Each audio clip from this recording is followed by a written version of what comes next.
Good morning, everyone. Thank you for giving opportunity and inviting. Pilaji, thank you, Reddy sir.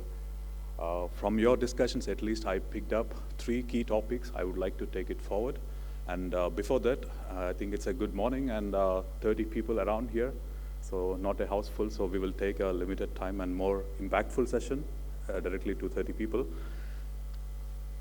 So I'm Sukumar from RCT Solutions, Germany. We are actually an engineering and a power project management company. Like Mr. Pillai sir and Dr. Reddy was also telling, as going forward in the future, oil and gas still growing, and the renewable capacity adding only to a few other capacities on the top, which the trend is going to change in a decade or two, but how we should contribute, how we should make the energy transition more balanced, as India is not only dependent mostly from the oil and gas, also growing renewable. Renewable includes wind, solar, basically, and also a few other renewable options also there. But how the transition should look like for the new generations coming. This was the question I was asking also my mentors and my management a decade ago, and I came from a sensor management companies to renewable company and started working to develop such solutions. Not only developing solutions, as Mr. Reddy also was saying, working with a lot of service providers in the world, how to bring such service technologies, service partners into India and making India independent as per our government incentives, like how we can make Indian companies run this energy transition more reliable and secure, not depending even on our neighboring or Western countries. This is more of our target also from RCT. So we are established a decade ago plus in 3 divisions. One is solutions, more from the consulting background, energy background, and the service partner, which also helps Indian, majority of 80% of Indian renewable clients we are helping. And also a key factory segment, which Mr. Pillai was mentioning today on the energy best manufacturing products, which we are manufacturing also based from China. Majority is in China as is moving, also in Malaysia and Western front, also in Germany and US, which we are trying to manufacture more also on the base, which is not only for the household rooftop, also for the commercial and industrial applications. And the third, towards the hydrogen, as everyone is already moved, I would say, in the EV sector in the last decade, countries like China, it has a magnificent scale in EVs, which we couldn't pick up as India, but definitely in the future going with the hydrogen and the green fuel cell with our current government, it's moving much faster than developing countries, and we are very sure on the renewable sector into hydrogen, we will definitely be the number 1 in the Asian sector. So this is what RCT generally do.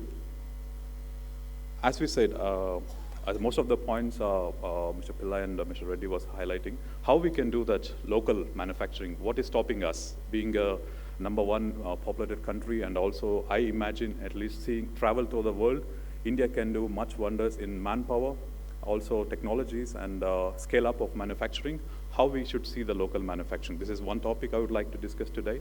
And second topic also, what makes India different from the global, and why now? Why not before? What happened in last 100 years, and why in next 10 years, in 1 decade, how we will gonna change? And then the key part everyone asks is skills.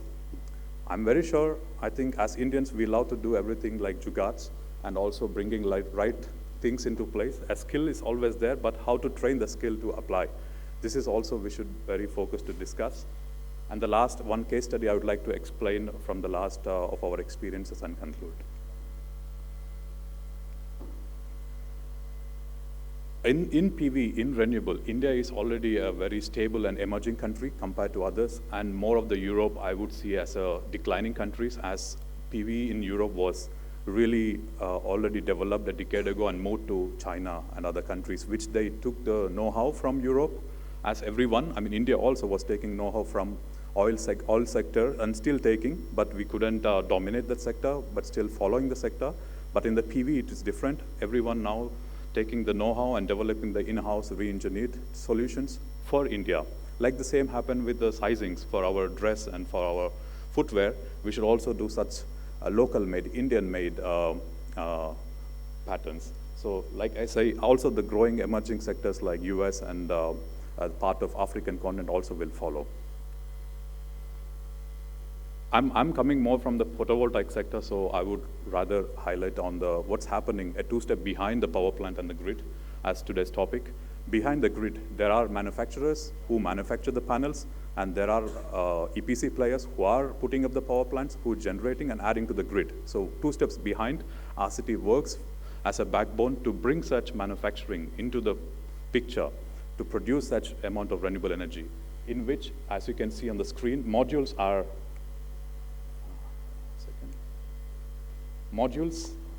what you see on the ground with the blue and black color and the beautiful on the rooftop. As also Mr. Pillai said, 1 crore rooftops to be done in next 3 years. We wish to bring that to in less than 2 years by adding more available, more cheaper modules, not only in the price, but also in the affordability, including the incentives. And I myself started that portal in the first beginning, registered portals and installed a rooftop, and this we wish to grow. And behind that, a lot of process steps goes also as a know-how, as a service provider. What is missing is the key equipment makeup. We are shipping all the equipment from in Asia, partly Europe, and bringing to India, but this is where we are working to bring the local manufacturing of equipment itself into the Indian market. That will create a lot of reliable manufacturing. And why in India also, I'll explain the next slides. And the key missing part is supply chain. Worldwide, in every industry, as Mr. Reddy said, the supply chain is also a shock, also a need of the hour. If we don't have enough supply chain requirement, we cannot do the competitive manufacturing in every industry. And third is R&D and institutes. Also, this is a very key topic, how we develop our in-house skill available with the universities and R&D sector to train and bring to that level of use. And the last is more on the also skills and institutes. It's not a surprise. Everyone knows China holds 80% plus on the supply chain, whatever you say so, in electronics, starting from electronics, even in clothing sector, in PV sector, in renewable especially. They have invested a lot in the last 1 decade. A decade before, India was also following the steps from the Europe, and Europe is dominating the sector. But after a decade, China is dominating and dictating the terms how to do that, including some Asian countries' partnerships. This is going to change in India. India already started this transition, as Mr. Pillai highlighted also on the grid. This will go in next decade, moving to at least top 3 players of renewable sector, including the manufacturing should be a target for India. Currently, there are 55 gigawatt plus of manufacturing in the module, which you call the panels. And then but panels are very easy assembly units. We should go 1-2 steps behind and say, why don't we manufacture the whole PV value chain? If we don't enter into such PV value chain, again, we will be under the foreign dictatorship and all the service providers we follow with, and again, the cost.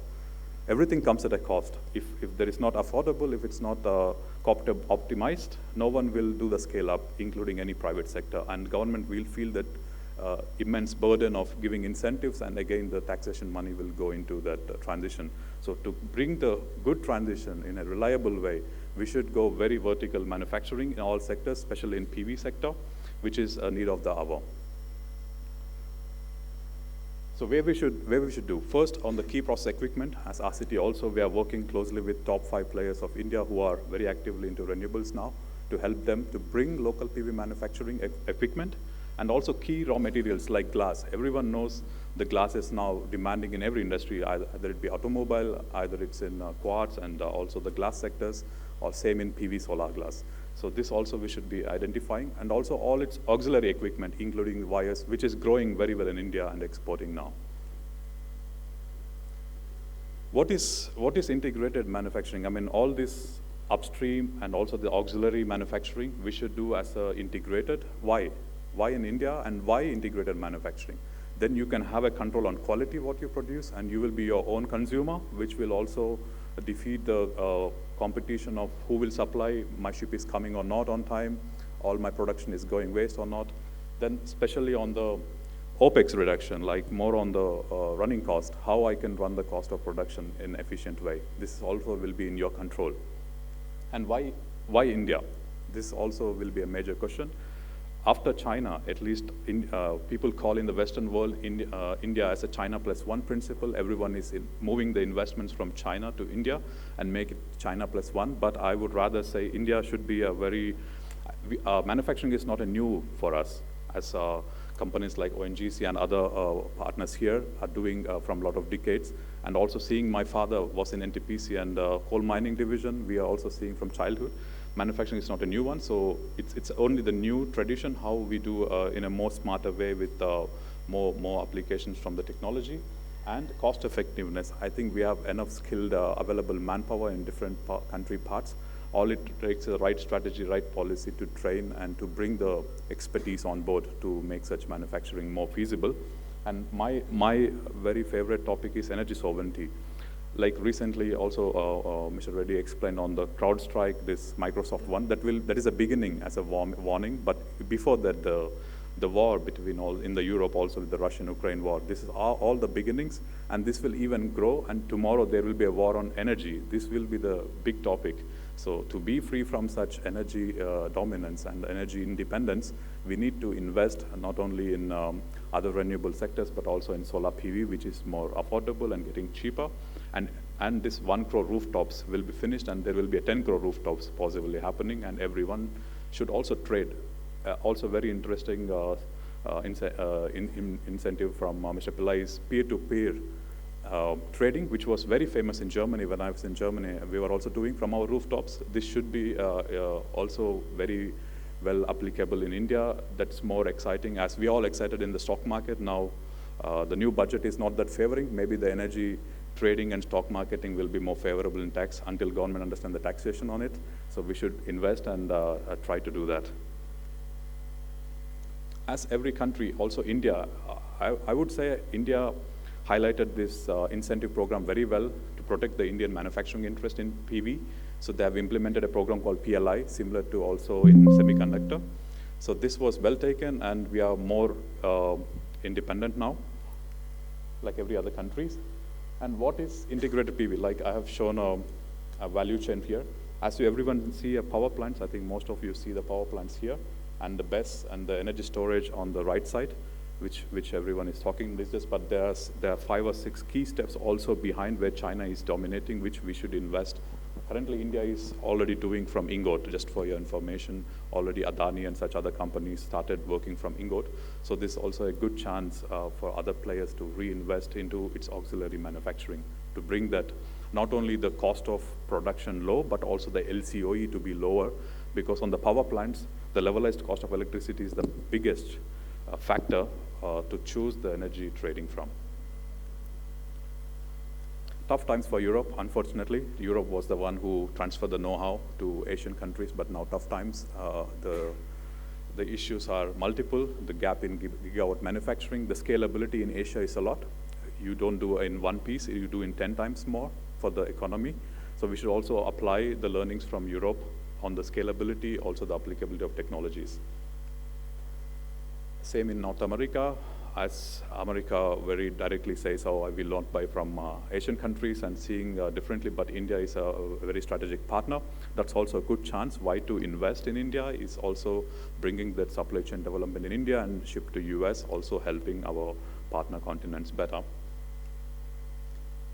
This will be at least our overview on the short term, mid term, and long term for Indian market. As a private company, was working with closely with MNRE and other companies.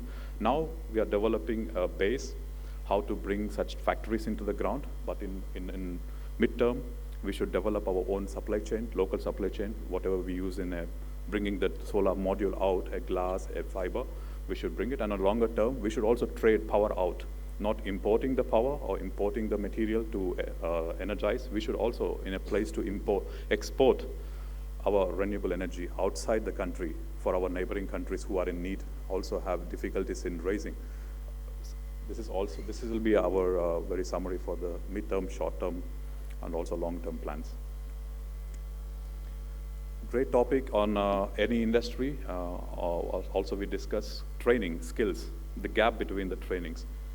For any of the such factory, at least in our PV factory, we need at least 5,000 to 6,000 people running the factory throughout in a 5 gigawatt capacity. Why we chose 5 gigawatt is it's a minimum economy of scale factory. We should have it to provide at least power to 2-3 big cities in 1 hour. As per Mr. Pillai said, 8,000 megawatt is required for Delhi for few hours, so 5,000 megawatt is not much, but at least this will be adding a huge, also skillful jobs, out of which you see the thicker percentage, 77% is operators who are not skilled in PV, but have enough capabilities on other industries to be bringing in and generating jobs. So for this, we started a program called PV Trainings, where we not only train the operators or the I call ITI or diplomas, we also want to train managers who has to also make sustainable and long-term training plans for their own, because the managers are the working backbone of the companies who makes the strategy for the top management to make decisions. No top management make decisions other than prepare. I mean, I hope at least a half of you prepare a lot of strategic slides for your management in all the review meetings, where managers has to be well thought and well known on what's happening. Otherwise, the directions will be a bit more chaotic. So that's why we train starting from managers and the management to engineering level and operators who are also the backbone, so that the energy transition happens more clear and more reliable way on the world. So this will be our summary on this. As I said, in India, we are working with top 5 to 6 players who are into renewable manufacturing and already enhancing capabilities. So we wish to co-work. Anyone interested also in learning what's training, what's been PV, definitely we will be open to discuss. So as a conclusion, we would like to say, this is one of the factory we have done. Pilaiji, we have 8 megawatt on rooftop here. On this factory we invested in Corona time, which helped us in Corona actually. And this is the world's 5th largest power plant we have done in 2 years, Kalyan PV in Ankara. Thank you for your time, but I would say the local transition is coming with the local manufacturing. Let us work together to it. If any questions, please contact us later, but thank you for your time.